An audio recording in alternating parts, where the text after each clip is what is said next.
नमस्कार, आदाब। Crime petrol dial 100 में आप सबका स्वागत है। अक्सर चीजें जैसी दिखाई देती हैं वास्तविकता में भी वैसी ही हों, ये जरूरी नहीं है। जरूरी नहीं है कि सीधी दिखने वाली घटना सीधी ही हो, उसके पीछे के कारण कुछ और भी हो सकते हैं। ऐसे ही रहस्यों और जालसाजियों का अंबार है आज का क्राइम पेट्रोल डायल 100 का एक केस, जहां भरोसा, कर्तव्य और उम्मीद जैसे शब्द मानो दुनिया में अस्तित्व ही नहीं रखते थे और अतीत कुछ और ही भयावह कहानी कह रहा है। मैं ये देना आधा किलो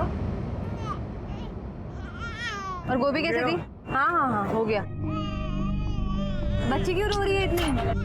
आपसे ना एक बच्चा संभाला नहीं जाता। लाइए। इतना भड़क क्यों रही हो? मुझे क्या बच्चा संभालने का एक्सपीरियंस नहीं है, पहली बार बाप बना हूँ, टाइम तो लगेगा ना। मैं तो जैसे पैदा होते ही माँ बन गई थी ना।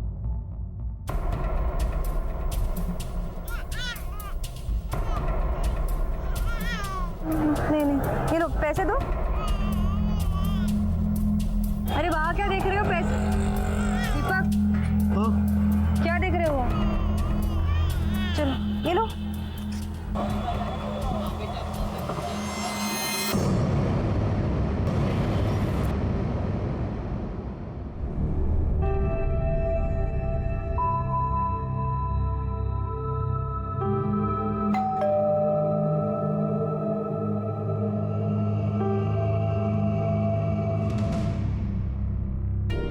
आओ।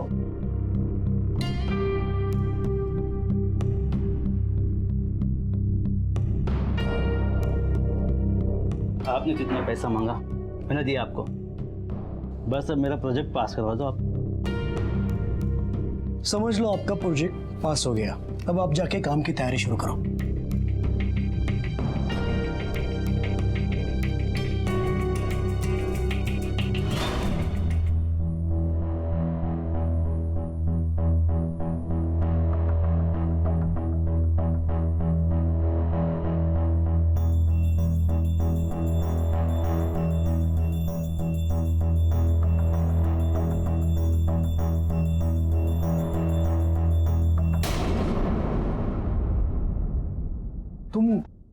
तुम यहाँ क्या कर रही हो? मतलब अभी तुम बाहर थी, अचानक से यहाँ? हाँ तो मुन्नी ने सुसु कर दी तो उसके कपड़े बदलने के लिए दूसरे कपड़े लेने आई हूँ। लेकिन तुम ऐसे बिहेव क्यों कर रहे हो? नहीं, बस यूं ही अचानक से तुम्हें देख लिया तो। देखो मुझे ऑफिस के लिए लेट हो रहा है, अब मैं निकल रहा हूँ, शाम को मिलते हैं।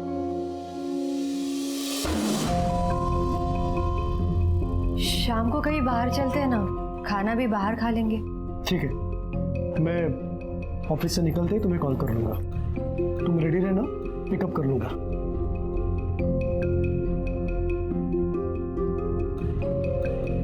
अरे आप गाड़ी नहीं लेकर जा रहे, ऑफिस कैसे जाएंगे? बहुत ट्रैफिक होता है, घंटों ट्रैफिक में खड़ा रहना पड़ता है, इसलिए मेट्रो से चला जाऊंगा, 10 मिनट में ऑफिस।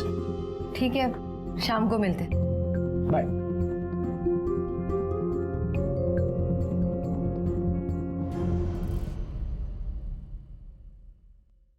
ऑटो।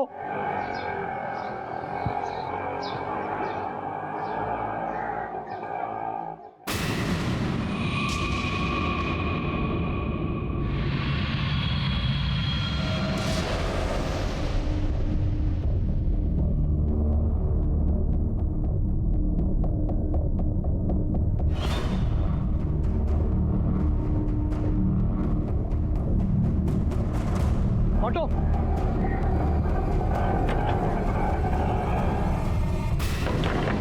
दरवाजा खोलो, आई कोई तो दरवाजा खोलो।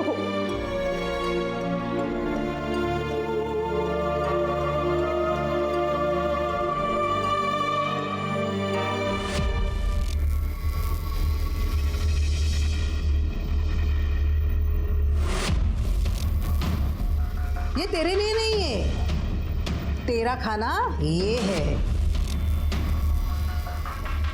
ले खा ले, खा। भूख लगी है ना तुझे? खा, ये चूहा खा। देख मैं लेके गई ना तो वो भी नहीं मिलेगा तुझे।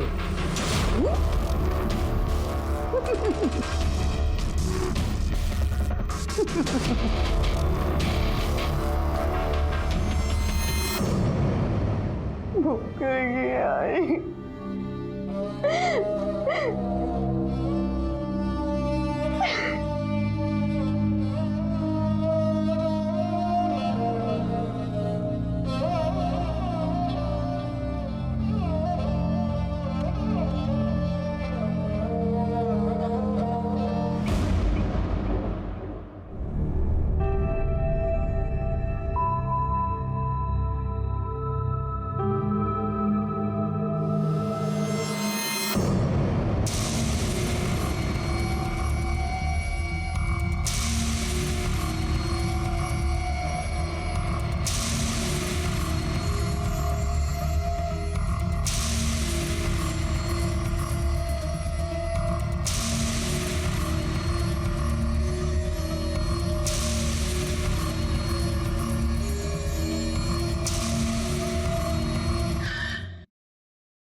क्या हुआ? गाड़ी क्यों रोक दी? नहीं, अचानक से ब्रेक लग गया।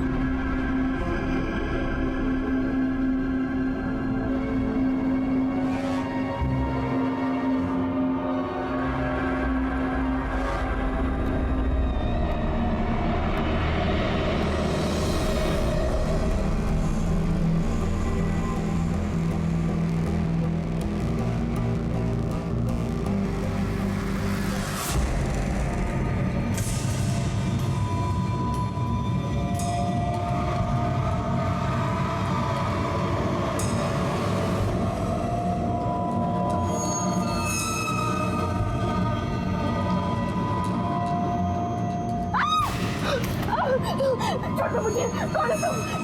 छोड़ दो।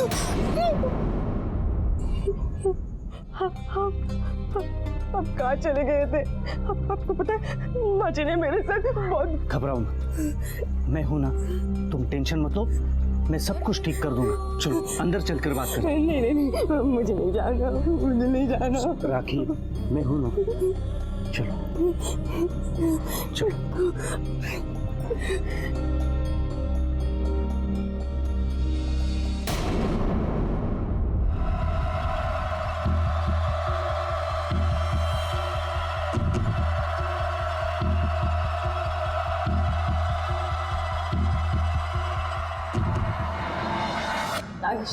नागेश नहीं, आप मुझे स्टोर रूम में क्यों लेके? हम अपने बेडरूम में जाते हैं। हाँ हाँ चलेंगे, पर उससे पहले मुझे आई से बात करनी होगी, उनका गुस्सा शांत करना होगा ना, ताकि वो दोबारा तुम्हारे साथ ये सब नहीं करे। मैं आई को मनाने की कोशिश करूंगा, लेकिन तब तक तुम यहीं रुको स्टोर रूम में, ठीक है? अब नागेश, मुझे बहुत भूख लगी है, प्लीज मुझे कुछ खाने के लिए दे दो। हाँ ठीक है, पर अभी नहीं, मैं आते वक्त तुम्हारे लिए जरूर कुछ खाने के लिए लेके आऊंगा, ठीक है? पक्का? पक्का।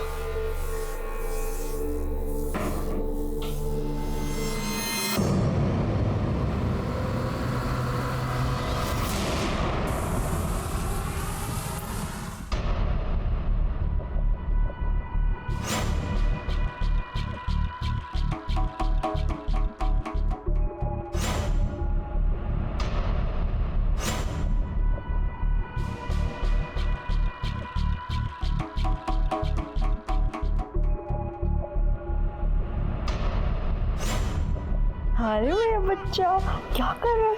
ओह, पापा को तो मूड ही नहीं है ऑफिस जाने का।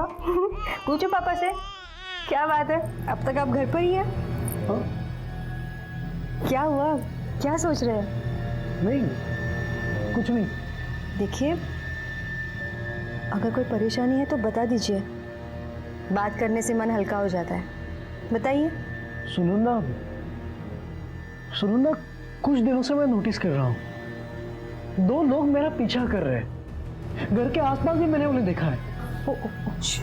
यहाँ पे सो जा बेटा।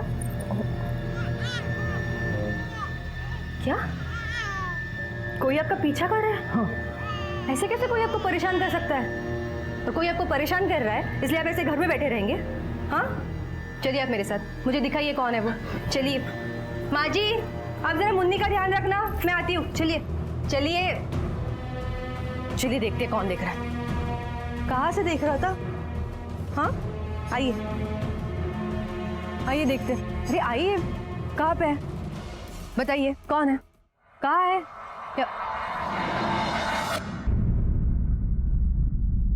कोई है? कोई भी नहीं है आसपास। अब खामखा टेंशन ले रहे हैं। ये लीजिए ये लीजिए, ये सब आपका वहम है, कोई नहीं है आसपास। आप एकदम रिलैक्स होके ऑफिस जाइए। रिक्शा, जाइए जाइए, बैठिए। देखिए ज्यादा मत सोचिए, हाँ शाम को मिलते हैं, बाय।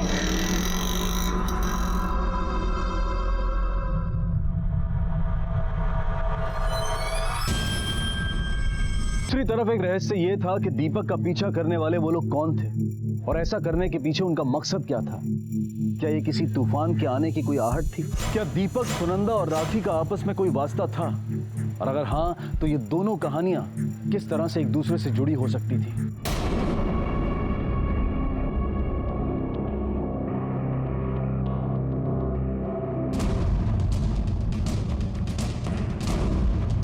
रुको, कौन हो तुम? क्यों मेरा पीछा कर रहे हो? किसने भेजा है तुम्हें? पैसा हड़पने की कोशिश कर रहे हो? इनकम टैक्स वाले ने भेजा तुम्हें? नहीं, मुझे कुछ नहीं चाहिए तुमसे। कुछ नहीं चाहिए तो मेरा जीना क्यों हराम कर रखा है तुमने? अपने बाप के उम्र के आदमी पे हाथ उठा रहा है, शर्म नहीं तुझे? शर्म तो तुम्हें आनी चाहिए। मेरा पीछा करते हो तुम्हें शर्म आनी चाहिए। क्यों मेरा पीछा कर रहे हो? क्यों मुझे परेशान कर रहे हो? क्या चाहिए तुम्हें मुझसे? बोलो वरना यही। तू क्या मेरा मुंह तोड़ेगा? तेरे अपने बुरे दिन चल रहे हैं। क्या करो, तुम्हारी बाप की उम्र क्या है वो? ज्यादा ज्ञान मत बांट, चल अपना काम कर। सर, हमें क्या इसकी तरह मजबूर समझ के रखा है? क्या करेगा तू? क्या करेगा तू? अरे छोड़ो छोड़ो, साहब को क्यों मार रहे हो? अरे तुम्हारे साहब को पहले बताओ, बड़ों से बात करने का तो तरीका ही नहीं है। बुजुर्गों से कैसे बात करते हैं इसकी तमीज नहीं है।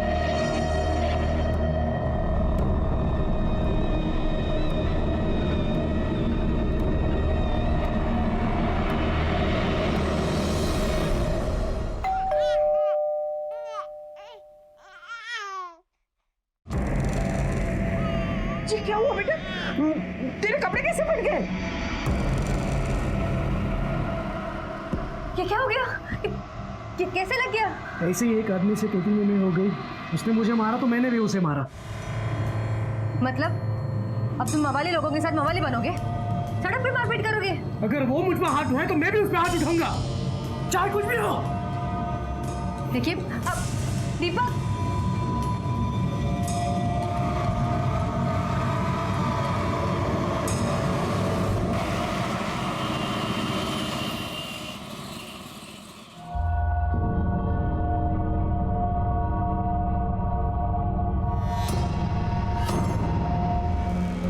रुको, क्यों मेरा पीछा कर रही हो? तुम्हारे पार्टनर को अपना सबक सिखाया फिर भी तुम्हें समझ में नहीं आ रहा है? क्या तुम्हें अलग से समझाना पड़ेगा? मेरी नहीं, अपनी परवाह करो। तुम जिस औरत के साथ रह रहे हो वो एक नंबर की कमीनी औरत है। एक ना एक दिन वो तुम्हें बर्बाद करके छोड़ेगी। मेरी बीवी के बारे में बकवास भी की ना तो यही काट दूंगा। और याद रखना, आइंदा से मेरे आसपास भी मत दिखना। चलो निकलो यहाँ से, निकलो।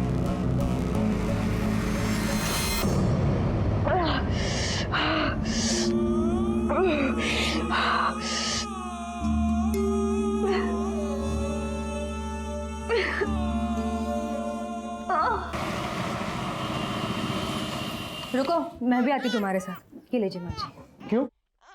वरना वापस किसी से झगड़ा करके आ जाओगे। नहीं करूंगा, तुम टेंशन मत लेना। पिछली बार भी यही कहा था तुमने, पर झगड़ा करके आ गए ना। मैं तुम्हारी एक बात नहीं सुनूंगी, मैं आ रही हूँ तुम्हारे साथ। सुनंदा सही कह रही है, ले जाओ इसे अपने साथ। ठीक है, लेकिन गाड़ी से लेट हो जाएंगे, मेट्रो से चलते हैं। नहीं नहीं नहीं, गाड़ी से ही जाएंगे। मैं कोई चांस नहीं लेना चाहती। मैं गाड़ी चलाऊंगी और तुम्हें ऑफिस ड्रॉप करके वापस आ जाऊंगी। चलो चलो माँ जी, आती हूँ मैं।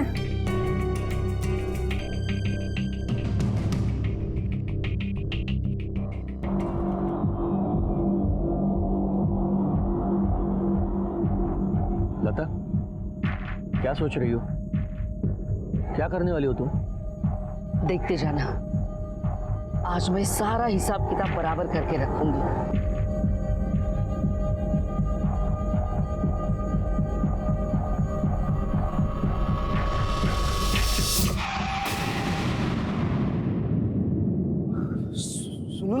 क्या किया? लता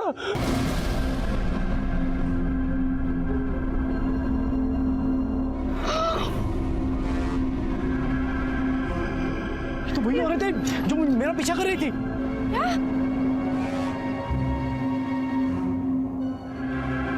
अरे क्या कर दिया? अरे पागल आदमी, अरे पी के चला रहा है क्या गाड़ी? नहीं वो अरे उसके पहले इसको हॉस्पिटल लेके चलो चलो चलो। आओ भाई हॉस्पिटल हॉस्पिटल।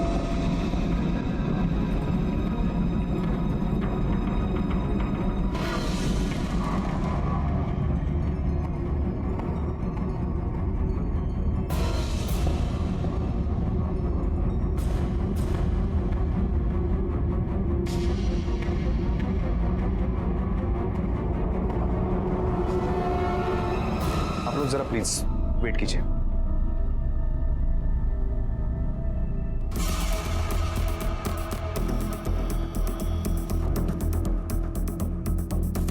बाहर चोट के निशान नहीं है, मगर इंटरनल ब्लीडिंग हुई है, इसलिए केस काफी कॉम्प्लिकेटेड हो गया, इसलिए फिलहाल कुछ कहा नहीं जा सकता सर। ठीक है डॉक्टर। आप दोनों में से गाड़ी कौन चला रहा था? मैं चला रहा था, लेकिन इसमें मेरी कोई गलती नहीं है। वो औरत ही गाड़ी के सामने अचानक से आ गई। आप उसे पहचानते हैं?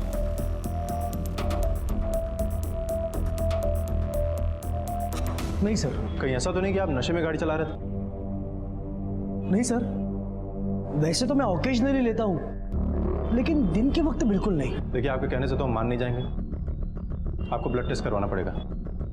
तावड़े सर, इनको ब्लड टेस्ट के लिए लेकर जाओ। आनी मैडम। Yes sir. इनसे इनकी सारी डिटेल्स लो। ब्लड और डिटेल्स देने के बाद आप लोग घर तो जा सकते हैं, लेकिन जब तक ये केस सॉल्व नहीं हो जाता तब तक आप लोग इस शहर से बाहर नहीं जा सकते। जाइए।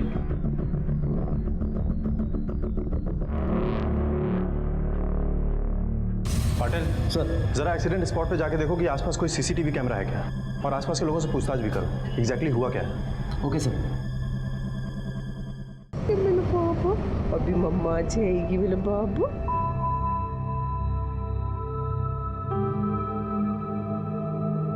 कहाँ रह गए थे तुम दोनों? बहुत अच्छा। कब से फोन लगा रही थी लेकिन फोन भी नहीं उठा रहे थे। मेरा फोन साइलेंट पे था, इसलिए पता नहीं चला। और मेरे कार से एक बूढ़ी औरत का एक्सीडेंट हुआ तो उसे हॉस्पिटल में लेके गए, वहीं पे टाइम लगा। सब कुछ ठीक है ना? उसे कुछ हुआ तो नहीं ना? नहीं नहीं, टेंशन लेने की जरूरत नहीं है माँ, वो ठीक है। मैं फ्रेश होके आता हूँ। मैं मुन्नी को दूध पिला के आती हूँ।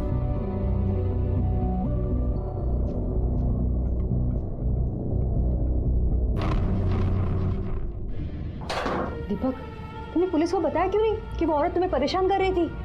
अगर ये बात मैं उन्हें बता देता तो उन्हें जरूर यकीन हो जाता कि ये एक्सीडेंट मैंने जानबूझकर किया हुआ है।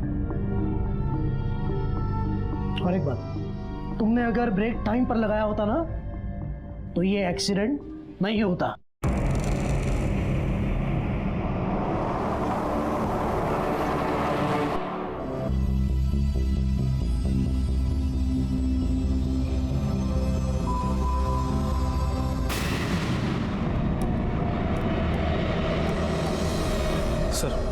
सर, जिस बूढ़ी औरत का एक्सीडेंट हुआ था उसकी मौत हो चुकी है सर। और आसपास के जितने भी पुलिस स्टेशन हैं सब जगह पता करो कि इस हुलिया और उम्र से मिलती कोई मिसिंग कंप्लेंट दर्ज है क्या। अगर कोई पहचान करता है तो उसको बॉडी हैंड ओवर करो। ठीक है सर। और सर, जिस आदमी की गाड़ी से ये एक्सीडेंट हुआ था मैंने उसके बारे में पता किया है, उसका नाम दीपक बोरकर है, और पता चला है कि वो एक करप्ट म्यूनसिपैलिटी ऑफिसर है। लेकिन सर मुझे नहीं लगता कि ये सिर्फ एक एक्सीडेंट का केस है। कोई एविडेंस हाथ लगा है क्या तुम्हारे? सर फिलहाल तो कोई एविडेंस नहीं है, क्योंकि जहाँ पर एक्सीडेंट हुआ उस स्पॉट पे कोई सीसीटीवी कैमरा नहीं है, और सर कोई चश्मदीद गवाह भी नहीं है हमारे पास।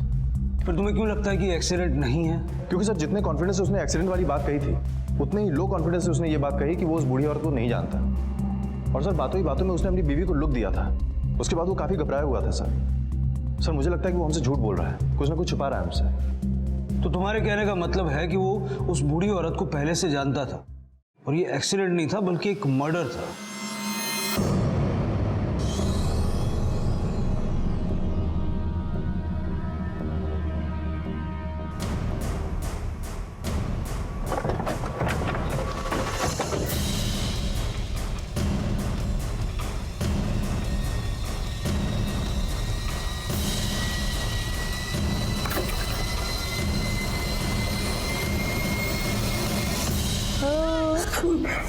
बेटा पुलिस आई है।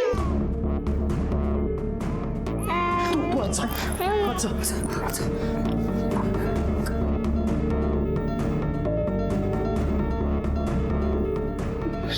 सर आप यहाँ क्या हुआ? एक खबर देनी थी आपको। आपकी गाड़ी से जिस औरत का एक्सीडेंट हुआ था उसकी मौत हो चुकी है।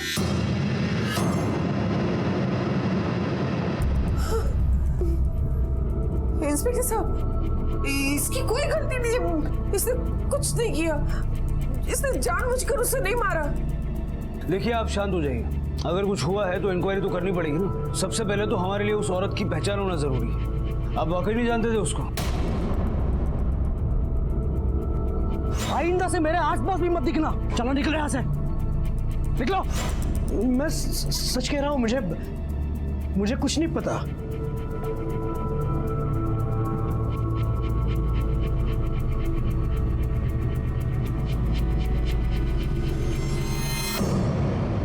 और सर तुम्हारा शक सही निकला।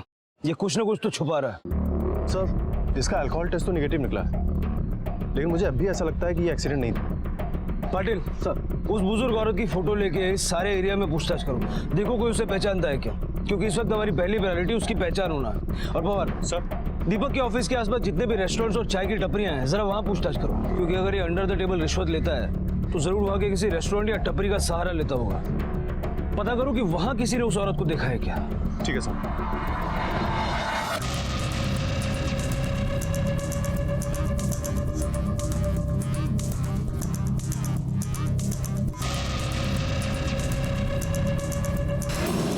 एक रहस्यमयी बुजुर्ग जोड़ा जिसमें से एक औरत जान गंवा चुकी थी और आदमी सामने होते हुए भी बेनाम और लापता था। दीपक का पीछा करने वाले वो लोग कौन थे और ऐसा करने के पीछे उनका मकसद क्या था? हर पल नई चौंकाने वाली घटनाएं सामने आ रही थीं जो पुलिस की तहकीकात को चुनौती दे रही थी। सुनो। हाँ साहब, इस आदमी को पहचानते हो? हाँ साहब, ये तो अपने दीपक साहब है। यहाँ म्यूनसिपलिटी में ऑफिसर है, यहाँ आते हैं ना चाय पीने के लिए। उनको यहाँ की चाय बहुत पसंद है साहब। पर क्या हुआ है साहब, मतलब कहीं पैसे वगैरह लेते समय पकड़े गए क्या? इस औरत को देखा है कभी यहाँ पे? हाँ साहब, कुछ दिन पहले दीपक साहब चाय पी रहे थे, तभी ये औरत आई थी, उनसे झगड़ा हो गया था। मेरी बीवी के बारे में बकवास भी की ना तो यही काट दूंगा। और याद रखना, आइंदा से मेरे आसपास भी मत दिखना। अच्छा, क्या बता सकते हैं झगड़ा किस बात पे हुआ? पता नहीं साहब।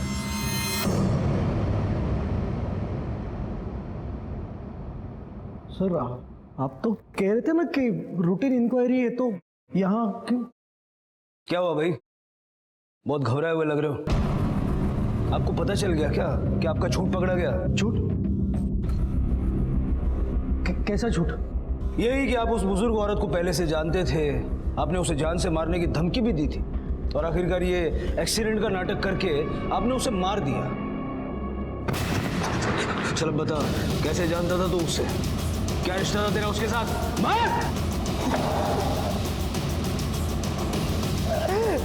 सर मैं नहीं जानता कुछ, बल्कि वो औरत ही मेरा पीछा कर रही थी। वो ही नहीं, उसके साथ और एक बुजुर्ग आदमी भी था। वो एक नंबर की कमीनी औरत है। एक ना एक दिन वो तुम्हें बर्बाद करके छोड़ेगी। तू क्या मेरा मुंह तोड़ेगा? तेरे अपने बुरे दिन चल रहे हैं।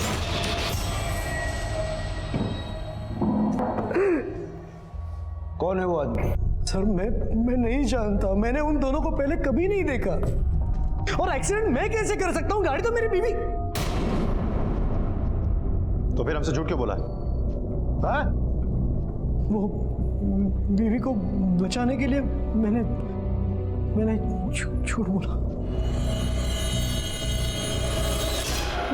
मैं उन दोनों के बारे में नहीं जानती सर। दीपक ने मुझे कुछ कभी बताया ही नहीं। अगर उस औरत से तुम्हारा कोई वास्ता नहीं है तो फिर वो ये क्यों कह रही थी कि तुम इसे बर्बाद कर दोगी?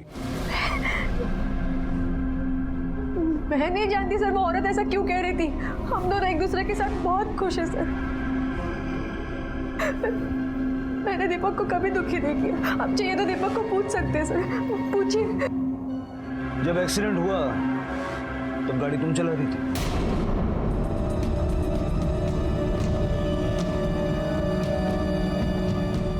जी सर, मैं चला रही थी गाड़ी। पर सर मैंने जानबूझ के वो एक्सीडेंट नहीं किया, मैं सच कह रही हूँ सर, मेरा विश्वास कीजिए। अगर आपको मुझ पर यकीन नहीं है तो आप मुझे अरेस्ट कर सकते हैं। मेरे बच्चे को भूख लगी है।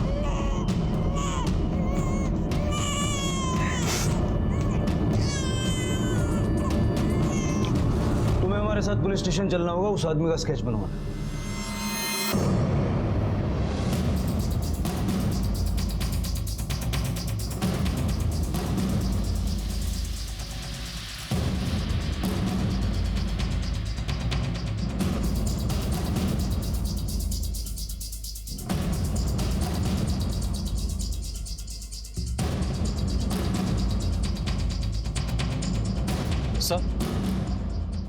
सर दीपक ने जिस बुजुर्ग आदमी का हुलिया बताया था उससे ये स्केच बनाया सर।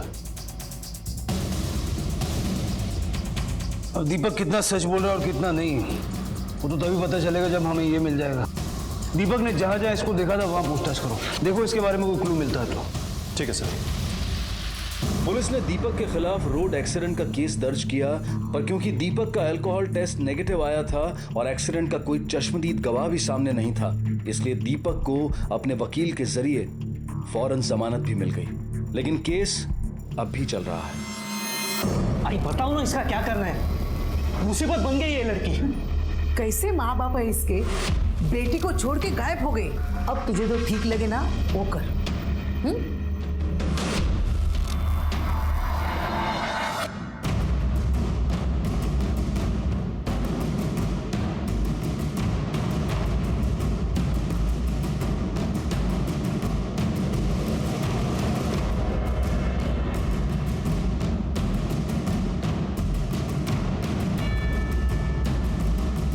पंडित जी, आपने इस आदमी को कभी मंदिर आते हुए देखा है क्या? इसे तो मैंने कई बार मंदिर में देखा है। वह भगवान की मूर्ति के सामने बैठकर एक ही बात रटता रहता है कि भगवान मुझे उसे बर्बाद करने की शक्ति दे। मैंने पूछा भी एक बार इससे कि तू क्या बोलता रहता है, और उसने कोई जवाब नहीं। एक काम कीजिए, ये आदमी जैसे ही यहाँ पर आता है आप मुझे तुरंत इस नंबर पर कॉल कीजिएगा। ये रहा मेरा विजिटिंग कार्ड। जी चलो।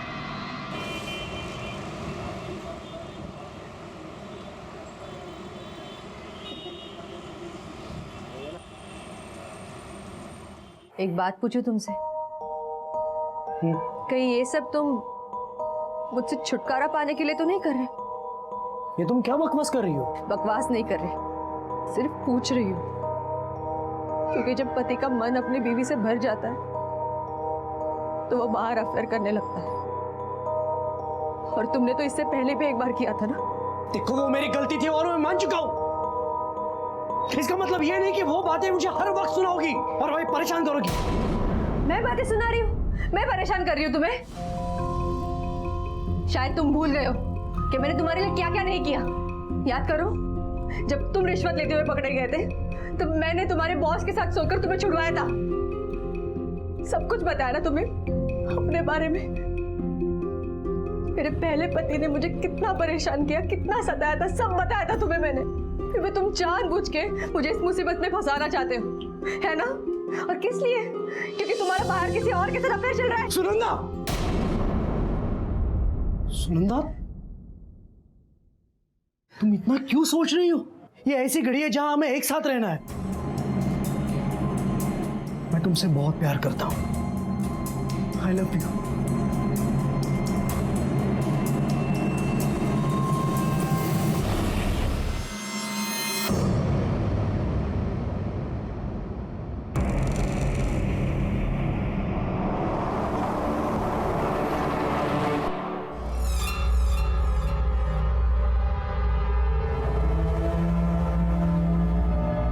अब हम तुम्हारा बोझ नहीं उठा सकते। अब तू हमारे कुछ काम की नहीं रही। तेरा बाप खुद गायब हो गया तो पैसा कौन देगा? हाँ, इसलिए हमने तय किया है कि हम तुझे मुक्ति दे देंगे, हमेशा हमेशा के लिए।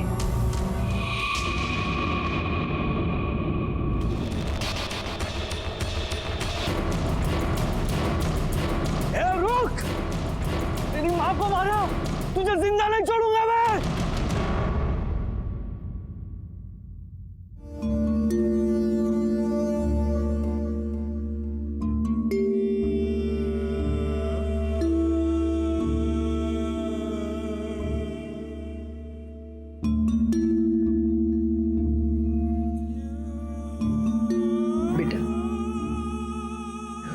के लिए अगर हम अपनी जान भी दे देना तो ये हमारी कदर नहीं करेंगे, क्योंकि सबसे ज्यादा वो खुद से प्यार करते हैं। लेकिन मैं तुझसे एक बात कहना चाहती हूँ कि अगर मेरे बेटे ने तुम्हें धोखा देने की कोशिश की ना तो मैं तुम्हारा साथ दूंगी। अपने आप को कभी अकेला मत समझना बेटा। ये सब क्या हो गया माँ जी हमारे साथ? पता नहीं किसकी नजर लगाई हमारे घर को। फिक्र मत कर, हम लोग कल मंदिर चलेंगे और भगवान से प्रार्थना करेंगे कि हमारे घर में शांति बनाए रखे। सर, दीपक ने जिस बूढ़े आदमी का स्क्रिप्ट बनवाया था उसके बारे में अभी कुछ पता नहीं चला है सर। वो इसके सामने सारे थाने में सर्कुलेट भी करवाई, लेकिन कहीं से कोई लीड नहीं मिली सर। पवार, इस बूढ़े कपल का दीपक और उसके परिवार के साथ कोई ना कोई कनेक्शन तो जरूर है, और दीपक का परिवार जानबूझ के हमसे सच्चाई छुपा रहा है। सुरेखा ताई, सुरेखा ताई घर में है क्या? सुरेखा ताई, कोई है घर में?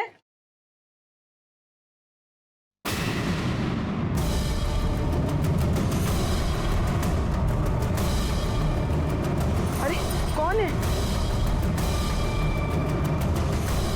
कौन हो?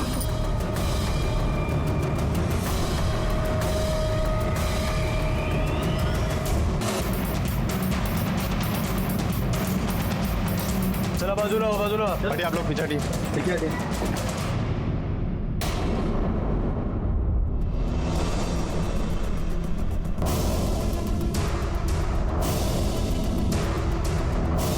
तिथे बघा, तिथे मागे काय मिळतंय का? तिथे बघा।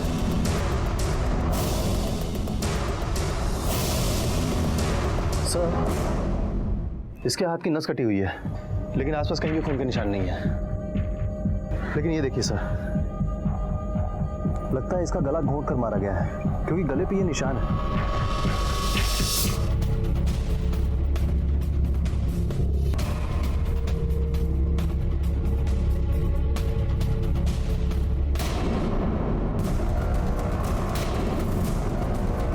कौन है ये?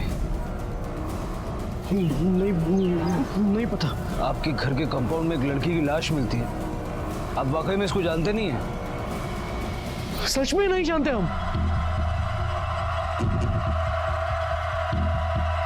पवार, बॉडी को पोस्टमार्टम के लिए भेजो। ठीक है सर। आपके परिवार के साथ एक के बाद एक घटनाएं घटती जा रही है। पहले वो एक्सीडेंट और अभी ये मर्डर। आप अभी बताना चाहेंगे कि कौन और क्यों ये सब कर रहा है? सर बताए तो तब ना जब हमें कुछ पता हो। पर सर हमें कुछ पता नहीं, हम तो खुद मंदिर गए थे घर की शांति की प्रार्थना करने के लिए, तो यहाँ ऐसा कुछ होगा ये तो हमें पता ही नहीं था। इस मोहल्ले में और भी तो घर है ना, तो फिर इतने सारे घर छोड़ के लाश आप ही घर के बाहर क्यों मिली? देखिए, आपके इस सवाल का जवाब हमारे पास नहीं है।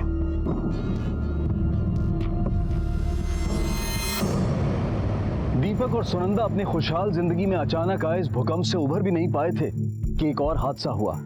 मुंबई में रहने वाले दीपक और सुनंदा के घर के बाहर राखी की लाश मिली, जो पूना में रहती थी। आखिर राखी को किसने और क्यों मारा, या फिर उसने खुदकुशी की थी? एक सवाल यह भी था कि राखी की लाश दीपक के घर कैसे पहुंची, या फिर जानबूझकर वहां पर रखी गई थी।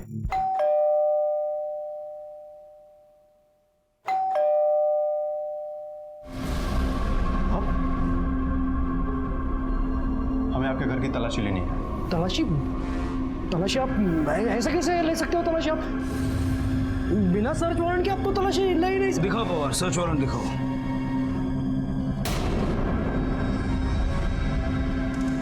देख लिया?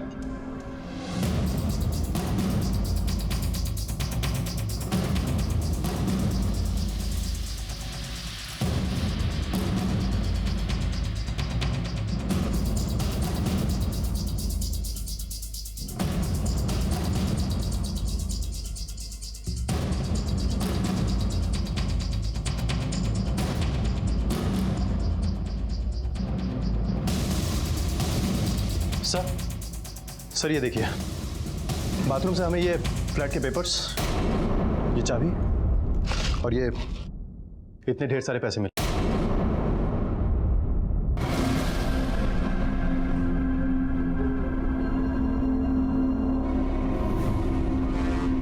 इस फ्लैट के बारे में आप लोगों को जानकारी थी? ये फ्लैट मैंने अपने बिजनेस के लिए लिया था, इसलिए इन्हें नहीं पता, और ये फ्लैट बिल्कुल खाली है। वो हम पता कर लेंगे, उसके लिए हमें तुम्हारी इजाजत की जरूरत नहीं है।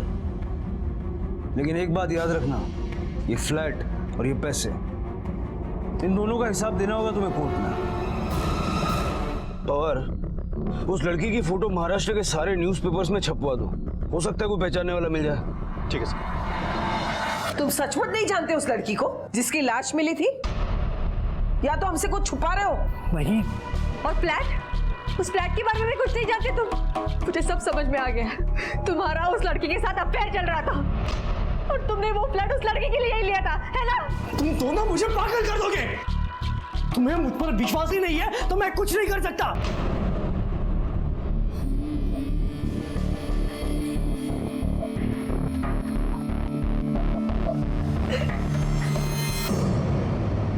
सर, न्यूज़पेपर में देखकर पुणे के कुछ लोगों ने उस लड़की की शिनाख्त कर ली है। उसका नाम राखी था और वो सोमवार पेट की रहने वाली थी।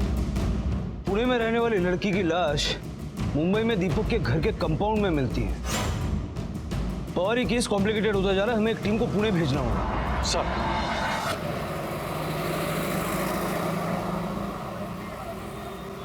कैसे दे भैया?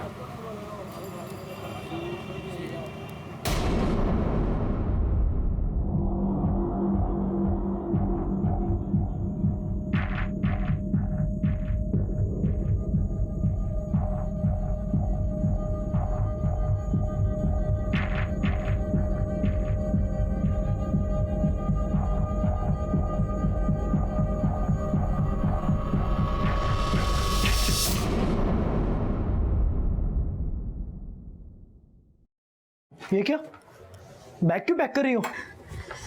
मैं कुछ दिनों के लिए मुन्नी को लेकर माँ के पास जा रही हूँ। क्यों? क्योंकि मुझे डर लगने लगा है अब यहाँ, पता नहीं कब क्या हो जाए। आज कोई आदमी मेरा भी पीछा कर रहा था। आपने पीछा कर रहा था? मेरे वो तो वही आदमी होगा ना, लेकिन इसमें डरने वाली बात नहीं है। पुलिस उसे ढूंढ रही है। कब पकड़ेगी उसे पुलिस, और कब पकड़ेगी उस लड़की के कातिल को? अब मैं और रिस्क नहीं ले सकती दीपक, मैं जा रही हूँ मुन्नी को लेकर आई के पास। देखो सुनंदा, इसमें डरने वाली बात नहीं है। तुम मेरी बात सुनो, चाहो तो तुम सुबह चले जाना, मैं छोड़ आऊंगा। मुझे रोकने की कोशिश मत करो, मैं जा रही हूँ। सुनो मेरी बात। सर, राखी की पोस्टमार्टम रिपोर्ट के मुताबिक उसकी मौत हाथ की नस कटने की वजह से हुई थी और उसका गला भी दबाने की कोशिश की गई है, जिसकी वजह से उसके गले पे निशान है। और सर, रिपोर्ट के मुताबिक उसको काफ़ी दिनों से कुछ खाने को नहीं मिला था, क्योंकि उसके पेट में केले के छिलके और लाल मिर्च मिली। और सर, बॉडी पे छोटे मोटे चोट के निशान हैं, जो कि 3 से 4 दिन पुराने हैं। ये तो साबित हो चुका है कि राखी को काफी टॉर्चर किया गया, लेकिन एक बात अभी तक समझ में नहीं आ रही, उसके हाथ की नस उसने खुद काटी या किसी और का काम है? क्योंकि जहां में उसकी बॉडी मिली वहां खून का एक कतरा तक नहीं था। तो और ये केस एक्सीडेंट से शायद मर्डर तक पहुंच चुका है। हमें उन सारे सवालों के जवाब ढूंढने होंगे जो इस केस को पेचीदा बना रहा है।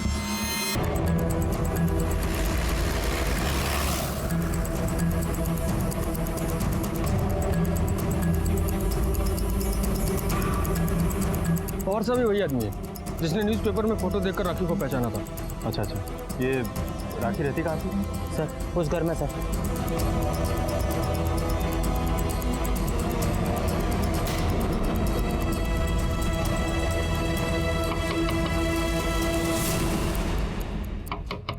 पुलिस है, पुलिस।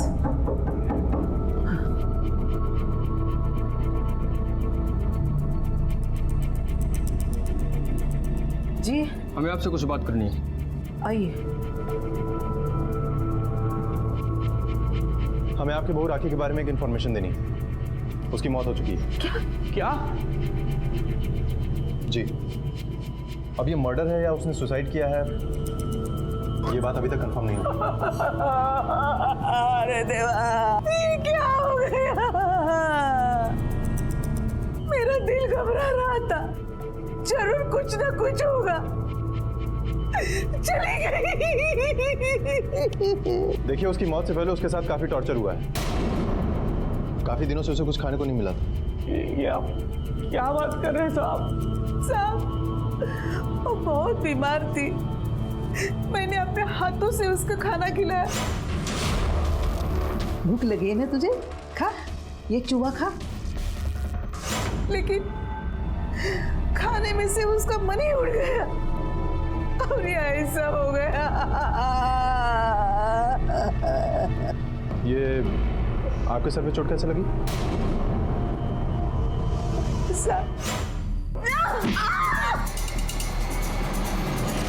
बाथरूम में गिर गई थी,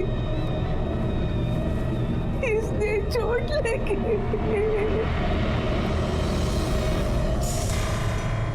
शिंदे साहब, मुझे पूरा यकीन है कि ये औरत हमसे कुछ छुपा रही है। अगर इसने वाकई राखी के साथ कुछ किया है तो ये हमें कुछ बताएगी नहीं। एक काम करते हैं, इसके पड़ोसियों से पूछताछ करते हैं। अरे साहब, एक नंबर के लालची लोग थे साहब। वो दहेज के नाम पर बिचारी पर बहुत अत्याचार करते हैं। उनके घर में रोज झगड़ा भी होता था साहब। अरे साहब, मैंने तो वीडियो भी बनाया है, ये देखिए। हर्षा ताई बेचारे को रोज मारती थी। आप लोगों के अंदर इतनी समझदारी है कि जब किसी औरत पे अत्याचार होता है तो आप उसका वीडियो बना लेती हैं, लेकिन इतनी समझदारी नहीं है कि पुलिस में इन्फॉर्म कर दें। नहीं साहब, समझ तो थी लेकिन मजबूरी थी। मजबूरी मतलब? हमने हर्षा ताई से कर्जा लिया है, अगर उनकी कंप्लेन कर देते तो पैसा वापस मांग लेती। साहब, वो अपने बहू को इतना मारती थी तो हमें भी जिंदा छोड़ती क्या?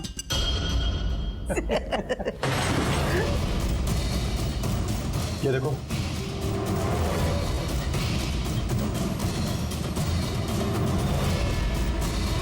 दहेज तो तुम्हें नहीं मिला, लेकिन उसका इनाम मिलने का टाइम अब आ गया है और तुम्हारे जैसे लोगों को इनाम देने में हम कोई कंजूसी नहीं करेंगे। चलो साहब, हमने कुछ नहीं किया साहब। अरे छोड़ो, कुछ नहीं किया। अरे साहब, मेरी बात तो सुनिए साहब, कुछ नहीं किया। अरे कुछ नहीं, अरे ऐसे क्यों? चल बोल, क्यों मारा उसे? बोल, क्यों मारा उसे? साहब, हमने उसे नहीं मारा साहब। साहब, ये बात सच है कि हम उसे पैसों के लिए टॉर्चर करते थे, मारते थे, उसे खाना नहीं देते थे। लेकिन साहब, इससे पहले भी वो भागने की कोशिश कर चुकी है साहब। मैंने खुद उसे पकड़ा था साहब। मैंने उसे मिर्च खिलाई थी साहब।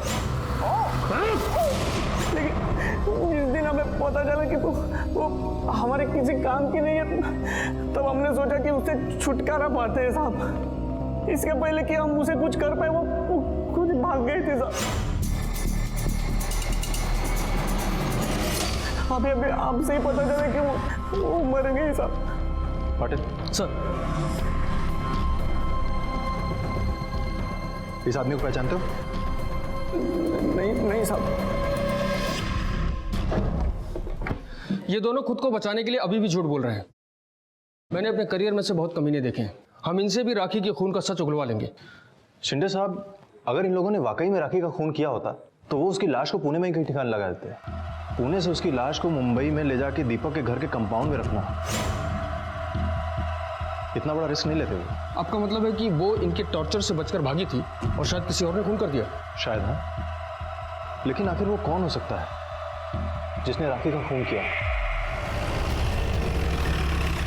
साहब, मैंने आपको फोन किया था, लाश वहां पे पड़ी है, आइए।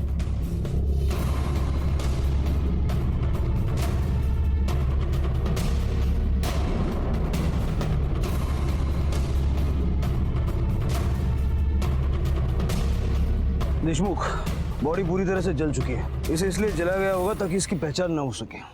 आसपास देखो, कहीं कोई मोबाइल फोन, पर्स वगैरह मिलता है क्या? Yes sir. जरा तो मंगलसूत्र काढ़ो मैडम।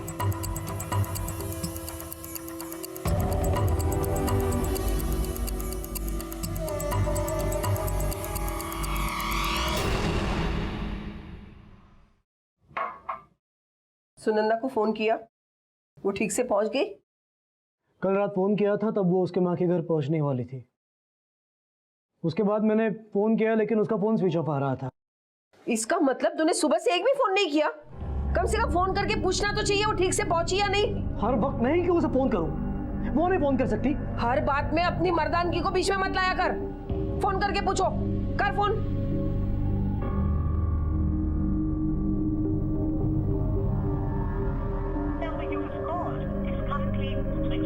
अभी भी उसका फोन स्विच ऑफ आ रहा है।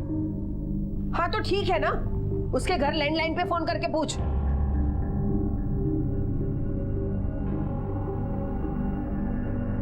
हाँ माँ जी, दीपक बोल रहा हूँ। सुनंदा का फोन स्विच ऑफ आ रहा है, जरा उसे देंगी क्या? लेकिन ये ऐसे कैसे हो सकता है?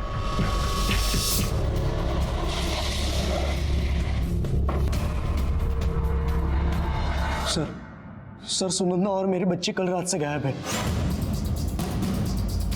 कल रात वो अपने मायके जाने के लिए निकली, लेकिन उसके माँ का कहना है वो कल रात घर पहुंची ही नहीं। रात को कितने बजे निकले थे? यही 8 साढ़े 8 के आसपास। सुनंदा की माँ का घर कहाँ है? माधव नगर। तो आप उसे छोड़ने क्यों नहीं गए? सर घर पास में ही है, तो अक्सर वो अकेले ही चली जाती थी। आपका और उसका कोई झगड़ा हुआ था क्या? नहीं सर। आपको ये बात थोड़ी सी अजीब नहीं लगती है कि आपके साथ लगातार कोई ना कोई हादसा हो रहा है? कल रात को जब आपकी बीवी घर से गई, उसके बाद आप घर पर ही थे? हाँ, मैं घर पर ही था, कहीं नहीं गया। बल्कि मैंने उसे 2-3 बार फोन करने की कोशिश भी की।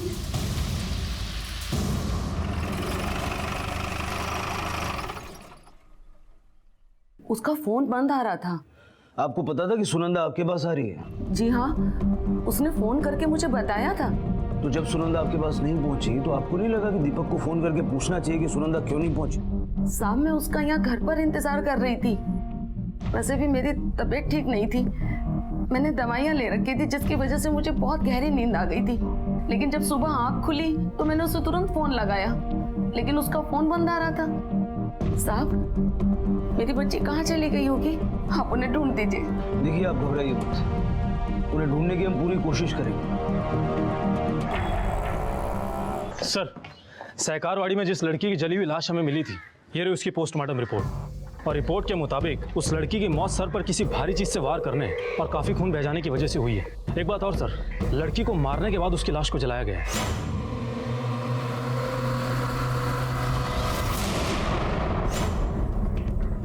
मौत का टाइम है 8:30 से 10:30 रात की। देशमुख, सुनंदा के घर से निकलने का टाइम और इस मर्डर का टाइम अप्रोक्सीमेटली सेम है। और ये सहकारवाड़ी दीपक के घर और सुनंदा की माँ के घर माधव नगर के बीच में पड़ता है, और सुनंदा का रास्ता भी वहीं से होकर गुजरता है। ये कोइंसिडेंस तो नहीं हो सकता।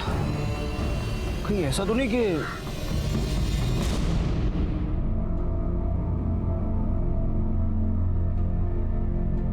चाय। तुमने झूठ क्यों बोला?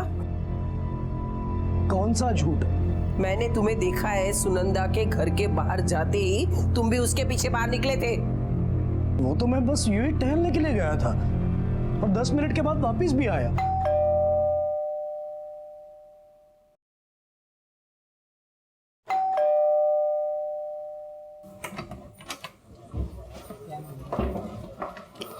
इन गहनों को पहचानते हैं?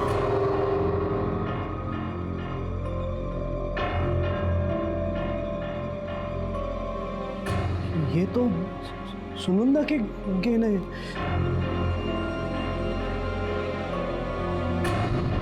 सुनंदा के कुछ नहीं।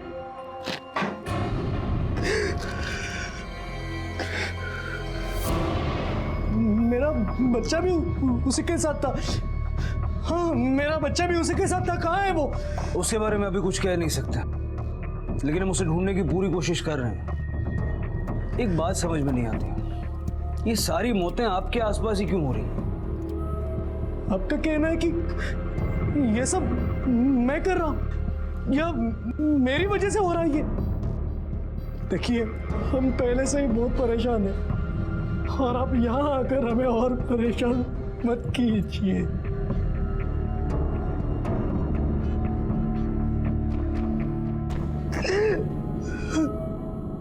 देशमुख, इन दोनों पे नजर रखो। पता करो इन्हें सच में दुख हुआ था या नाटक कर रहा है। और जरा आस पड़ोस में पूछताछ करो, पता करो ये खुशहाल फैमिली आखिर कितनी खुशहाल थी। सर पिछले कई दिनों से इस घर से झगड़े की आवाजें सुनाई दे रही थी बहुत। सुनंदा को शायद शक हो गए थे दीपक पे कि उसका कई बार चक्कर शुरू है। और हाँ, उसने पहले भी एक बार दीपक का चक्कर पकड़ा था, इसलिए वो दीपक पर विश्वास नहीं करती थी। और हाँ सर, ये दीपक जितना शक्ल से भोला दिखता है ना, उतना वो है नहीं, बहुत चैप्टर है वो। सर, दीपक के पड़ोसियों से मिली जानकारी से तो ऐसा लगता है कि वो सुनंदा का खून कर सकता है। उस एक्स्ट्रा मैरिटल अफेयर की वजह से? देशमुख, अगर उसे सुनंदा को मार के उसकी लाश को जला के सुनंदा की पहचान मिटानी थी तो वो उसके गहने क्यों पहचानता? सर, ये केस उतना सीधा लगता नहीं है जितना हम समझ रहे हैं। एक बात और सर, हालांकि इस बात का उस केस से कोई लेना देना तो नहीं है, पर मुझे कुछ अजीब सा लगा। सर कल रात को एक औरत आई थी यहाँ पुलिस स्टेशन में। साहब सुनो ना साहब, मेरी बेटी कल से गायब है साहब। कॉल सेंटर की नौकरी पर गई थी, अब तक वापस ही नहीं आई। बहुत चिंता हो रही है उसकी। आप घबराइए मत, आप हमें उसका नाम, कॉल सेंटर का एड्रेस, उसका मोबाइल नंबर दे दीजिए। जैसे कुछ पता चलेगा हम आपको बता देंगे। जी सर, ये फोटो उसकी सब। उस लड़की का नाम मनीषा है। सर मैंने उस लड़की के कॉल रिकॉर्ड्स और मोबाइल लोकेशन मंगवाए थे, और सर इसके मुताबिक मनीषा के मोबाइल की लोकेशन कल रात को 9 बजे सहकारवाड़ी दिखा रहा है, और मनीषा इसी रास्ते से कॉल सेंटर आती जाती थी। ये देखिए सर।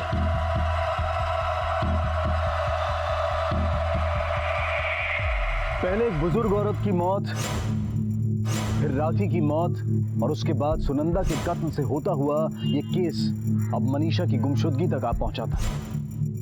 चौंकाने वाली बात यह थी कि बाहर से देखा जाए तो किसी का किसी के साथ कोई संबंध पुलिस को नहीं मिला था, लेकिन क्या वाकई में सुनंदा की हत्या और मनीषा के गायब होने का आपस में कोई संबंध नहीं था? और अगर था तो ये संबंध क्या हो सकता था? साहब मेरी बेटी मनीषा का कुछ पता चला क्या साहब? देखिए फिलहाल तो पता नहीं चला, पर चल जाएगा। अच्छा ये आप इन दोनों को जानती हैं? नहीं साहब, मैंने कभी नहीं देखा इन दोनों को साहब।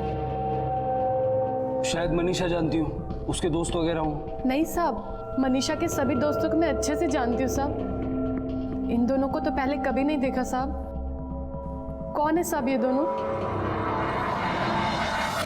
अजीब बात है देशमुख, हमें मिलने वाली हर लीड दीपक की तरफ इशारा कर रही है, लेकिन राखी के साथ या मनीषा के साथ उसका कोई भी कनेक्शन हमें नहीं मिला, और ना ही अब तक हमें उसके बच्चे के बारे में कोई लीड मिली है। सर ऐसा भी तो हो सकता है कि दीपक सुनंदा से छुटकारा पाना चाहता हो, या उसने खुद ही सुनंदा को ठिकाने लगा दिया हो, या उसकी सुपारी दी हो। नहीं देशमुख, जिस तरह उसके घर के बाहर लाश मिली है, मुझे नहीं लगता कि वो इतनी हिम्मत करेगा। और हमारे लिए सबसे पहले ये पता लगाना जरूरी है कि उसका बच्चा कहाँ है, और ये जो जली हुई लाश हमें मिली है वो किसकी है। एक काम करो, सुनंदा की माँ अनुपमा और मनीषा की माँ पार्वती, दोनों का डीएनए सैंपल लो और बॉडी के साथ मैच करके देखो। Yes sir.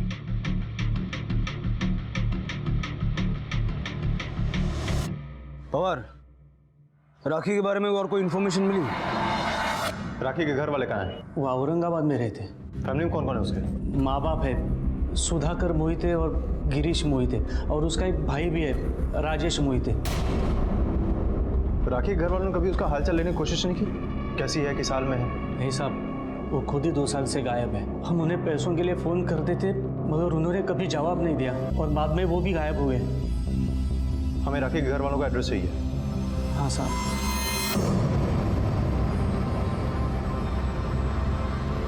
हेलो सर, राखी के माँ बाप का पता चल गया है, वो औरंगाबाद में रहते हैं। हाँ सर, मुझे भी ऐसा लगता है कि शायद वहाँ से कोई लीड मिले। ठीक है सर। शिंदे सर, अब हमें औरंगाबाद जाना होगा।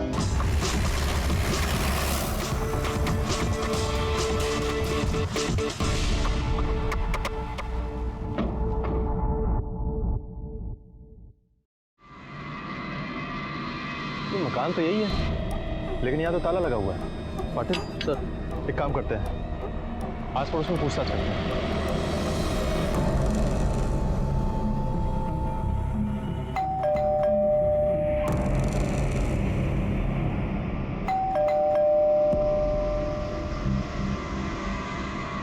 लगता है घर पे कोई नहीं है। सुनिए। जी सर। बता सकते हैं कहाँ गए? ये तो पता नहीं कहाँ गई, पर हाँ आज सुबह ही पूरा सामान लेकर कहीं चली गई। ठीक है, आप जाइए। हाँ पवार। सर सुनंदा की माँ आज सुबह सामान लेकर कहीं चली गई है, घर पर ताला लगा हुआ है। पवार जितनी जल्दी हो सके पता करो कहाँ गई है। Yes sir. पाटिल सर, देखो अंदर कोई है तो बुला के ला। जी सर।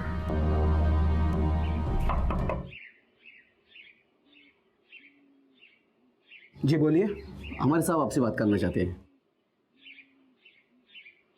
जी बोलिए। मैं Mohan Pawar, police sub inspector, Mumbai. नमस्ते। आपसे एक इन्फॉर्मेशन चाहिए थी मुझे। ये मोहिते फैमिली आपके पास वाले मकान में ही रहती है ना? जी, लेकिन उन्होंने औरंगाबाद बहुत पहले ही छोड़ दिया। शहर ही छोड़ दिया? क्यों? 2 साल पहले उस फैमिली के साथ जो हुआ ना, उससे उन्हें बहुत बड़ा सदमा पहुंचा था। क्या हुआ था? उनकी बहू अर्चना, उसने उन पर डाउरी का केस दाखिल किया था। उससे सोसाइटी में काफी बदनामी हुई थी उन लोगों की, और फिर उनका घर से निकलना तो लगभग बंद ही हो चुका था। हमें कहीं से मोहिते फैमिली की फोटो मिल सकती है क्या? जी, वो मेरी बेटी की शादी में आए थे, तभी खींची थी हमने एक। शायद मेरे मोबाइल में होगी, मैं देखता हूँ। ये देखिए।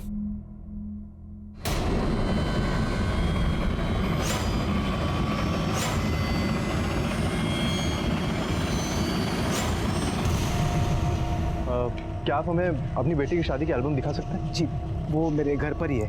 आप चलिए ना, कुछ चाय ठंडा। नहीं प्लीज, आप एल्बम ले आइए। जी।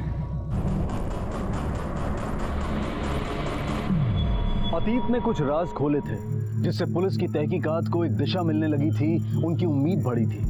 लेकिन ये सिर्फ डूबते को एक तिनके के सहारे जैसा था। ऊपरी तौर पर पुलिस इस केस को सुलझता देख रही थी, लेकिन इसकी जड़ें बहुत गहरी थी।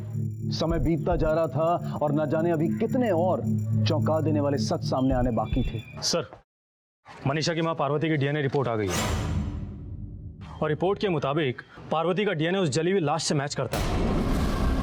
देशमुख, मतलब ये साफ हो गया कि वो लाश सुनंदा की नहीं बल्कि मनीषा की थी। लेकिन अब सवाल ये उठता है कि सुनंदा कहाँ है? कहीं सारे प्लानिंग के पीछे वो तो नहीं है? और उसी ने ये सब किया है तो क्यों? क्या मोटिव हो सकता है उसका? आप भी ला रही? ये ले। हाँ, ये देखो दूध। कितनी बार समझा है आपको, बच्चे को दूध ठंडा करके देना चाहिए। क्या चाहती है अब, मेरी बच्ची का मुंह जल जाए? हाँ, एक तो तू बच्चा पैदा करके बैठ गई है, बैठे बैठाए मुसीबत मोल ले ली है, ऊपर से मुझ पर चिल्लाती है। भगवान से तो डरो, कितने पाप कराए आपने मुझसे, सबका हिसाब होगा एक दिन। कितनी खुश थी मैं दीपक के साथ, सब कुछ अच्छा चल रहा था, लेकिन आज सब बर्बाद हो गया। इसकी जिम्मेदार भी तू है। अरे अब जो कुछ हो गया उसे छोड़। हाँ, अरे अब एक नई शुरुआत कर। ये देख, जतिन पटेल है इसका नाम, बीवी मर गई है इसकी। अरे अपने बच्चों के लिए माँ ढूंढ रहा है। समझ गई ना मैं क्या कह रही हूँ? सर, ये देखिए। हाँ, ये राखी है, ये इसका भाई राजेश और ये इसकी बीवी अर्चना।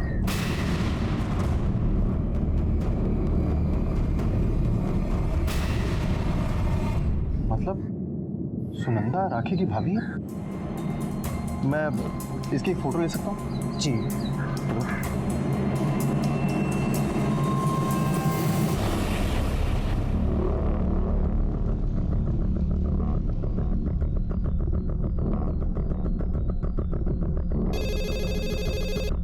हेलो सर, आपने फोटो देखी?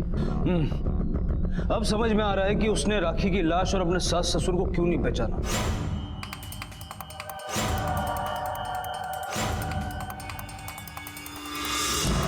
मैं उन दोनों के बारे में कुछ नहीं जानती सर। क्योंकि इसके पीछे सुनंदा की कोई बहुत बड़ी प्लानिंग थी।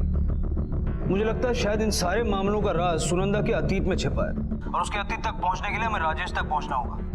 पवार, एक काम करो, राजेश का मोबाइल नंबर निकालो और पता करो वो कहाँ है। Okay sir.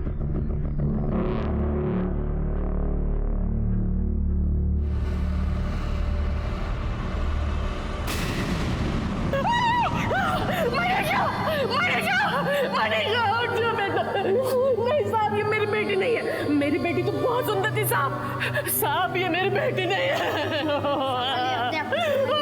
मेरी बच्ची को क्यों जला दिया? चलिए। नहीं, मैं छोड़ के नहीं जाऊंगी। मनीषा, छोड़।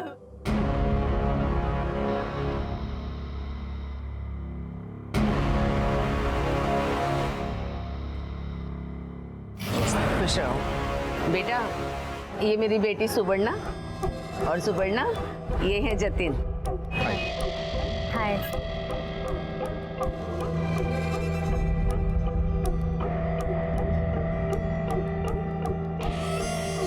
बेटा, मैं और सुवर्णा ही एक दूसरे का सहारा है। हम लोगों का कोई नहीं है दुनिया में हमारे सिवा। वैसे मेरी सुवर्णा बहुत ही समझदार है, पर बहुत सीधी भी है, दुनियादारी नहीं समझती। मुझे तो हमेशा इस बात की चिंता लगी रहती है कि किसी अच्छे से इंसान से इसकी शादी हो जाए। समझो आपकी सारी चिंताएं आज से खत्म हो गई। मुझे सुवर्णा पसंद है, मैं तैयार हूँ इस शादी के लिए। सर, हमने सुनंदा और उसकी माँ का फोटो महाराष्ट्र के सभी पुलिस स्टेशन में भेज दिए हैं। देशमुख सिर्फ महाराष्ट्र नहीं बल्कि सारे स्टेट्स में उसकी फोटो सर्कुलेट करवाओ, सारे न्यूज चैनल्स और न्यूज़पेपर्स पे भी छपवाओ। ये दोनों जल्द से जल्द हमारी कस्टडी में होनी चाहिए। Yes sir. सर, राजेश का नंबर ट्रेस हुआ है, वो अभी सातारा में है। सातारा?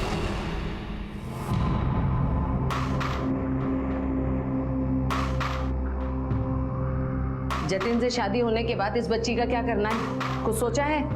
क्या करना है मतलब कि अरे जब तक हमारा काम नहीं हो जाता तुझे इस बच्ची से दूर रहना पड़ेगा ना। ला, ये बच्ची मुझे दे, अभी से दूर रहने की आदत डाल ले। ला, दूर रहो मेरी बच्ची से। खबरदार मेरी बच्ची को हाथ लगाने की कोशिश भी की तो। अरे अरे सुन तो।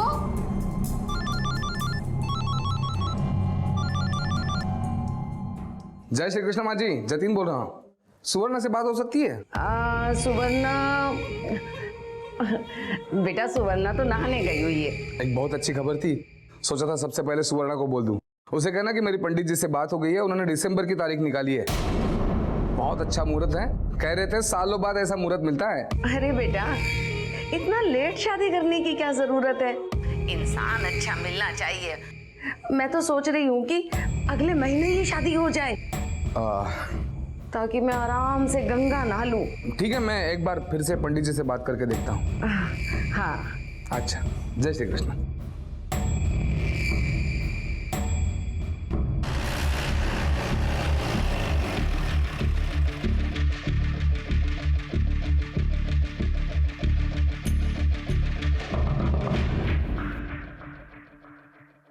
जी कहिए। मुंबई पुलिस, कुछ बात करनी है तुमसे।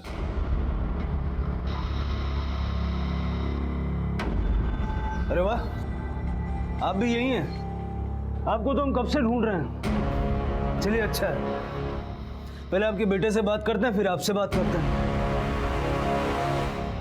राजेश, मुझे तुम्हारी बीवी और बहन के बारे में सब कुछ जानना है। अच्छा होगा अगर सीधे तरीके से बता दो, वरना हमें पुलिस वाले तरीके अपनाने पड़ेंगे। सर, मेरी बीवी अर्चना एक नंबर की कमीनी और घटिया औरत थी, लेकिन वो सबके सामने ऐसा नाटक करती थी जैसे उससे सीधा और कोई है ही नहीं। आपको नाश्ते में पोहा पसंद है ना? मैंने वही बनाया आज आपके लिए। वाह वाह वाह, क्या बात है। Thank you. पानी। अरे पिताजी, माँ जी। जीत रहो बेटा। अरे खुश रह, सदा सुहागन रहो।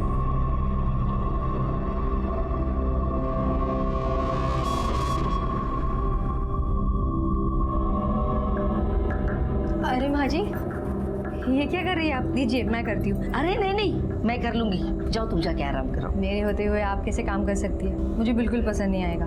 दीजिए मुझे, दीजिए, और आप आराम कीजिए। देखा लता, लगता है पिछले जन्म में हमने जरूर मोतीदान किए होंगे, जो हमें इस जन्म में इतनी अच्छी बहू मिली है। भगवान इसे हमेशा खुश रखे। कुछ महीनों तक उसका ये नाटक चलता रहा और एक दिन उसकी असलियत सामने आई।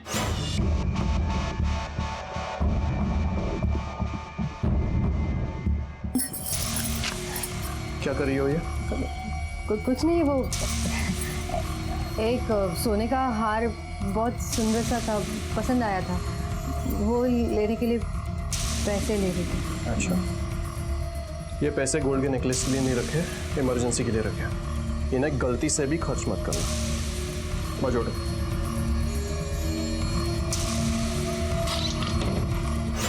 उसके बाद अर्चना के घर में काम करने वाली लक्ष्मी ने हमें एक ऐसी बात बताई जो सुनकर हमारे होश ही उड़ गए।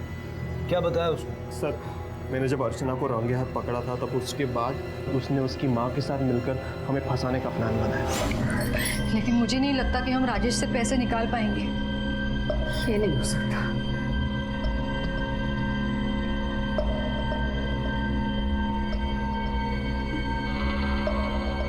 अर्चना। हाँ।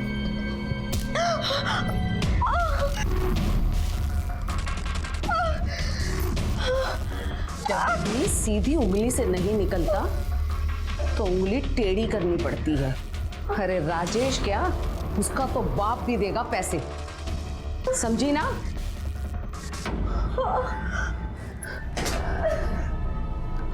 लक्ष्मी, ओ लक्ष्मी, कहाँ है? जल्दी आ। देख लक्ष्मी, देख राजेश और उसके घर वालों ने मेरी बेटी का क्या हाल किया है, कितनी बुरी तरह मारा है। लक्ष्मी मेरी मदद कर, मुझे कुछ समझ में नहीं आ रहा। अब तो मुझे राजेश से अपनी बेटी को छुटकारा दिलाना ही पड़ेगा। मैडम जी मदद कीजिए ना हमारी, देखिए ना कितनी बुरी तरह मारा ससुराल वालों ने। इसका पति शराब पी के इसे रोज मारता है और इसकी सास इससे दहेज मांगती है, ना मिलने पर इसे परेशान करे रहती है। मदद कीजिए मैडम जी हमारी। राजेश हाय हाय, राजेश हाय हाय, राजेश हाय हाय, राजेश क्या चाहिए? राजेश कहाँ है? अरे कहाँ घुस रहे आप लोग? राजेश हाय हाय, राजेश हाय हाय। वो क्या है? क्या हो रहा है यहाँ पर? क्यों चिल्ला रहे हो? सर क्या हुआ? आपकी बीवी ने आपके खिलाफ घरेलू हिंसा की कंप्लेंट की है। आपको हमारे साथ थाने चलना होगा। सर ऐसा कुछ भी हुआ नहीं, ये झूठ बोल रही है। झूठ वो नहीं, तुम बोल रहे हो। कोई अपने आप को इतनी बुरी तरह से मार सकता है क्या? देख लो। बेटा ऐसा मत करो, ऐसा क्यों कर रही हो तुम? मैं तुम्हारे आगे हाथ जोड़ती हूँ, पैर पड़ती हूँ तुम्हारे। तुम जानती हो मैंने आज तक तुम्हें कभी बहू नहीं, अपनी बेटी समझ के रखा है। हाँ बेटी समझती है। देख रही हो बहनों, देख रही हो ना? अरे मेरी बेटी का सर फोड़ कर कैसा नाटक कर रही है। क्या बोल रही है? एक मिनट सर क्या हो रहा है? देखिए, आप लोग कानून को हाथ में मत लीजिए और हमें अपनी कार्रवाई करने दीजिए। चलिए आप हमारे साथ। सर मेरी बात मानिए, ये झूठ बोल रही है, दोनों माँ बेटी झूठ बोल रही है। अरे ये क्या? अरे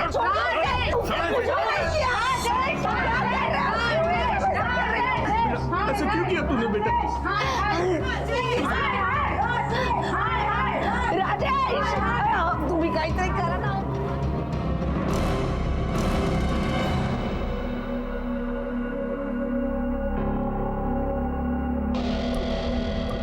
लक्ष्मी यहाँ का काम छोड़, अंदर जा, अंदर बहुत धूल है, जब वो साफ कर। ये क्या कर रही है तू? अरे इतनी जल्दी क्या है तुझे जख्म भरने की? ये सब देखकर ही वो लोग तरस खाएंगे तुझ पर। देखिए, आपकी बहू ये सब नाटक अपनी माँ के बहकाव में आकर कर रही है, और ये सब मैंने अपने आंखों से देखा है, कानों से सुना है। तो उस दिन आपने पुलिस के सामने ये सब बताया क्यों नहीं? देखिए, मुझे पुलिस के लफड़े में नहीं पड़ना है। मुझे लगा आपको आके मुझे बताना चाहिए, इसलिए मैंने बता दिया। अब आगे क्या करना है आप लोग सोचो, मैं चलती हूँ। राजेश, आपकी बीवी केस वापस लेने के लिए 50 लाख रुपए मांग रही है। क्या? 50 लाख? सर इतने पैसे हम कहाँ से लाएंगे? नहीं दोगे तो जिंदगी तो बर्बाद होगी ही, ऊपर से जेल जाओगे वो वाला।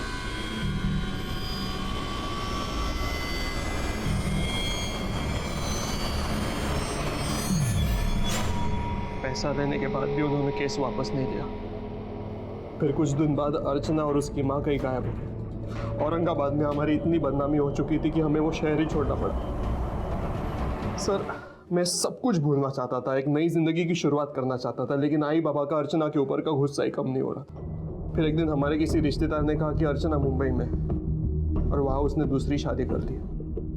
मैंने इस बात का अनसुना कर दिया, लेकिन मेरे माँ बाप अर्चना को सबक सिखाने और उससे बदला लेने मुंबई चले गए।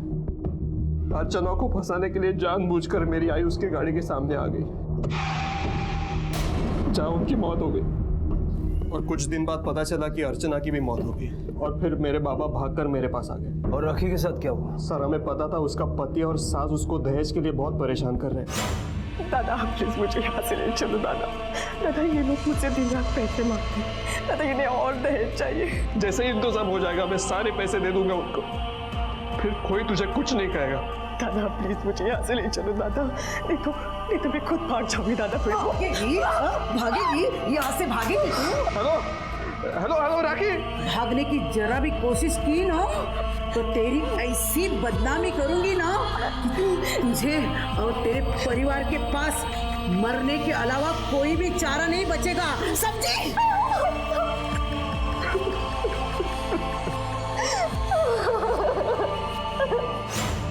पर मेरे पास पैसे जमा ही नहीं हुए कि मैं मेरी बहन की ससुराल वालों को दे पाऊँ। कुछ दिन बाद वो ससुराल छोड़कर भाग गई और उसने मुझे फ़ोन किया।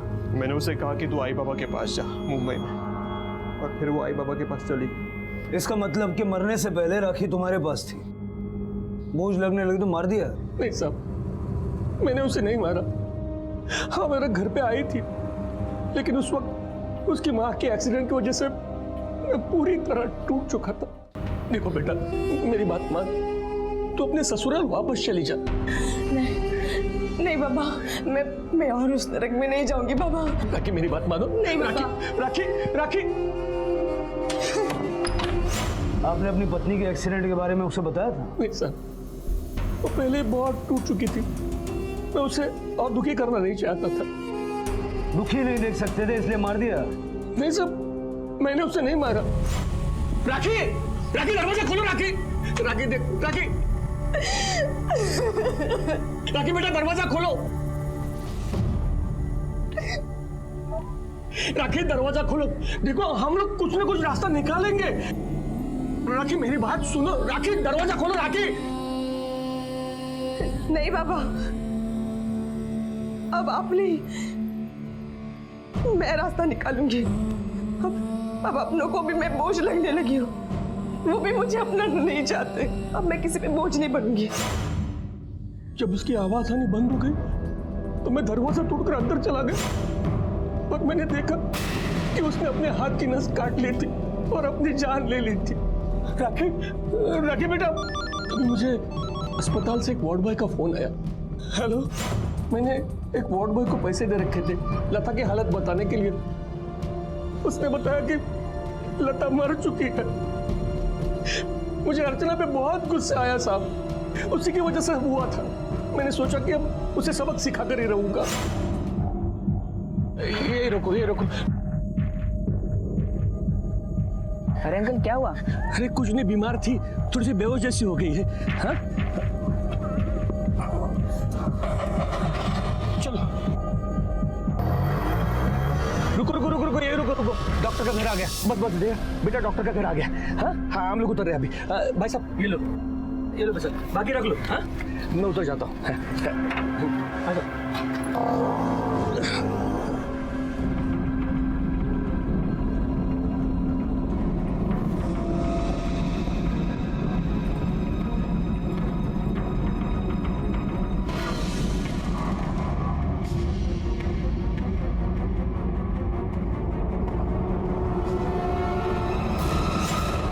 और मैंने अर्चना से बदला लेने के लिए ये सब कुछ किया।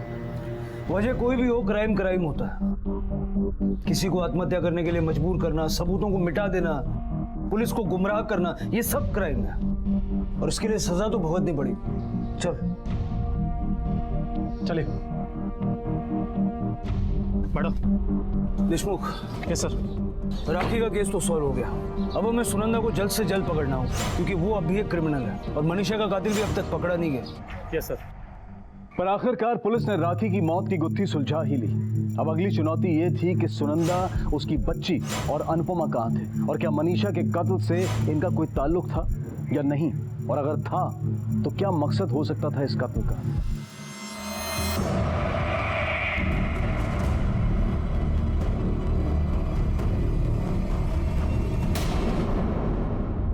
सर, सुनंदा को वाशी पुलिस ने अरेस्ट कर लिया है। वो उसे यहाँ लेकर आ रहे हैं।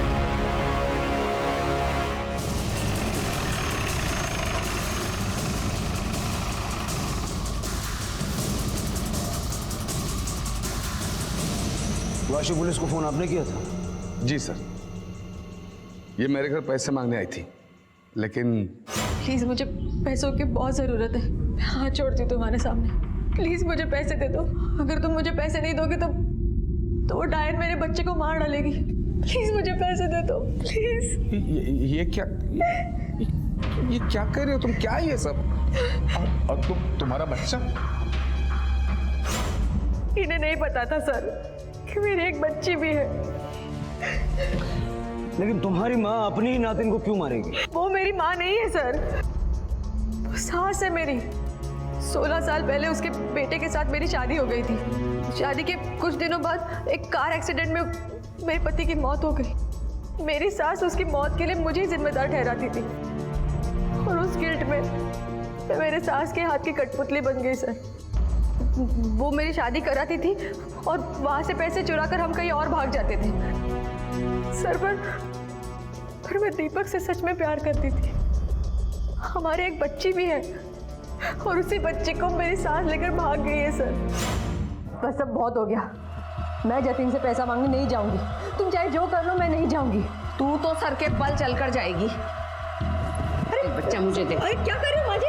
अरे पैसा लेकर आ और अपनी बच्ची ले जा, और जब तक पैसा लेकर नहीं आती तेरी बच्ची मेरे पास रहेगी।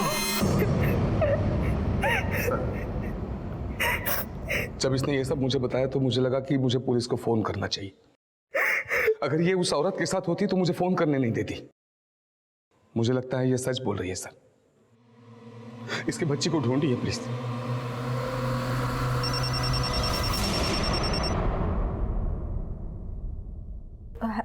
हेलो माँ जी, मैं बात कर रही हूँ। अरे ये जतिन का फोन तेरे पास कैसे आया? जी वो माँ जी, जतिन पैसे देने के लिए तैयार ही नहीं हो रहा था। मैंने उसे मार डाला और उसका फोन उठा ले आई ताकि मैं आपसे बात कर सकूं। माँ जी कहाँ है आप? और मेरी बच्ची कैसी है? बंद कर ये झूठी कहानी बनाना। मैंने तुझे और जतिन को पुलिस के साथ देखा है। और शानी बन रही है ना तू, है ना? अब देख मैं तेरी इस बच्ची का क्या हाल करती हूँ। अरे बाजार में बिठाऊंगी इसे। जितना नुकसान तूने मेरा किया है ना, एक एक पाई वसूल करूंगी इससे। माँ जी मेरी बात सुनिए।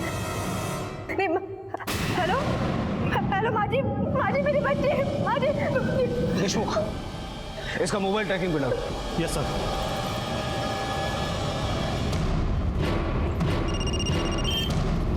बोलो देशमुख। अनुपमा और वो बच्ची जिस गाड़ी में है वो आपकी गाड़ी से 1 किलोमीटर की दूरी पर है।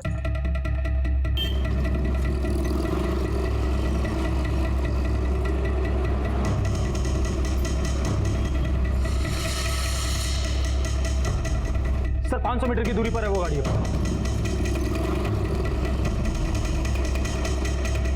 सर राइट लीजिए। राइट आगे से राइट।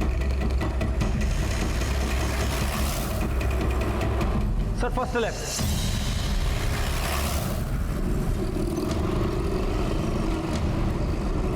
सर अभी 100 मीटर की दूरी पर वो गाड़ी है।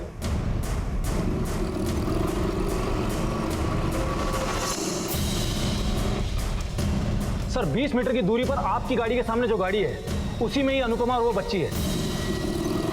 रिक्शा लगा दो।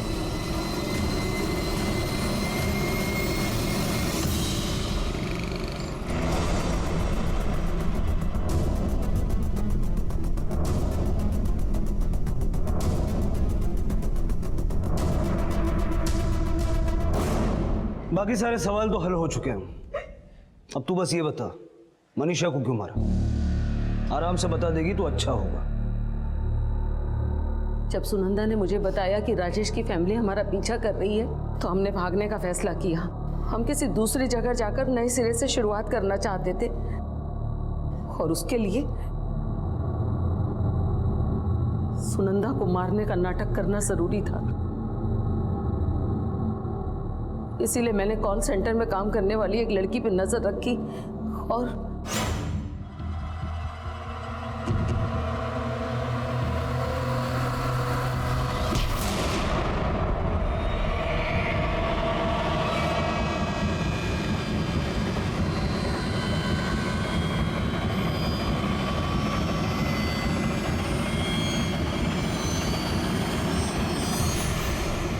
सर मैं सच कह रही हूँ। मैं नहीं जानती थी कि इसने किसी लड़की का खून भी किया है। मनीषा के खून के बारे में नहीं जानती थी, लेकिन बाकी के सारे क्राइम तो तूने इसके साथ मिलके किए ना। डर के करो या मजबूरी में, क्राइम क्राइम होता है। ये तो सारी उम्र जेल में काटेगी, अब सजा तुझे भी भुगतनी पड़ेगी। और कुछ अंदाजा है, ये बच्ची जो तुम दोनों के बीच में पिस गई, जिसका कोई कसूर नहीं,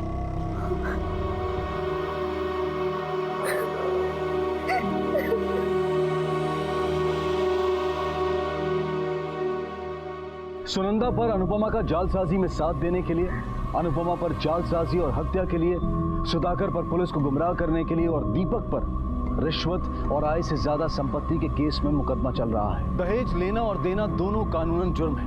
बावजूद इसके दहेज प्रताड़ना और उसकी वजह से लड़कियों की हत्या के मामले लगातार बढ़ रहे हैं। बुराई का जवाब बुराई से देने की सोच से केवल अपराध पनपता है, जो सिर्फ जेल की काली दीवारों तक ले जाता है। इसी विचार के साथ अब मैं अनूप सोनी आपसे विदा लेता हूं। फिर मुलाकात होगी अगले एपिसोड में एक और चौंका देने वाले केस के साथ। तब तक अपना और अपने परिवार का ख्याल रखें और देखते रहें क्राइम पेट्रोल डायल 100।